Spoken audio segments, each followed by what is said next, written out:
Добрый день, друзья! У нас совсем тепло на юге уже становится, надеюсь, уже стабильно. И вот начинаю потихоньку заниматься участком, приводить в порядок, обрезать. Это калина, решил ее довольно сильно обрезать, жестко, потому что 2 года или 3 ее не обрезал, запустил немного.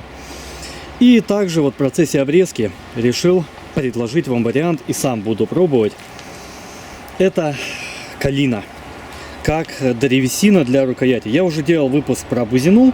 Честно говоря, я бузиной доволен. Она, естественно, ни в коем случае не сравнится ни с дубом, ни с буком, ни с какими-то ясенем, кленом, березой. То есть это, они так и называются, это с высокой твердостью древесина. Там есть и показатели, есть и в цифрах. А бузина ни в коем случае не сравнится, но она и халявная.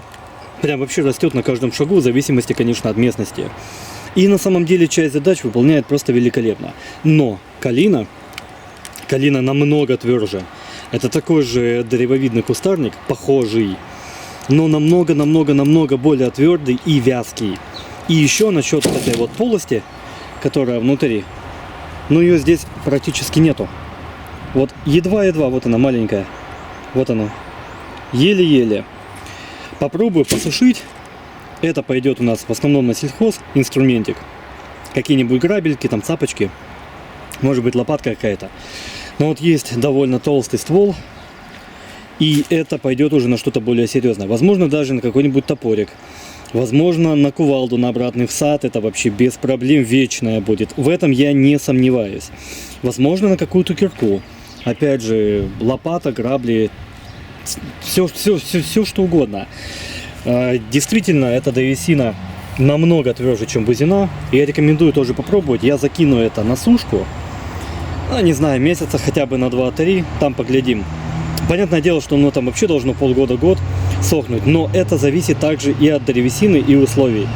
Летом у нас довольно тепло. Я думаю, что высохнет оно быстро. Плюс, если кто-то сомневается в том, что эта древесина не годится, вспомните, что такое кизил. Если кто-то понимает, о чем я, кизил точно такой же древовидный кустарник. У него сумасшедшая твердость. У кизила просто какая-то неадекватная. Его, во-первых, фиг спилишь, из него и луки делают, и все из него делают. Вот такой же древовидный кустарник похожего типа. Поэтому пробуйте, я тоже себе возьму, кину на сушку. Пробуйте. Думаю, вы будете довольны результатом. В зависимости, конечно, от задач. Спасибо за просмотр. Будем пробовать вместе.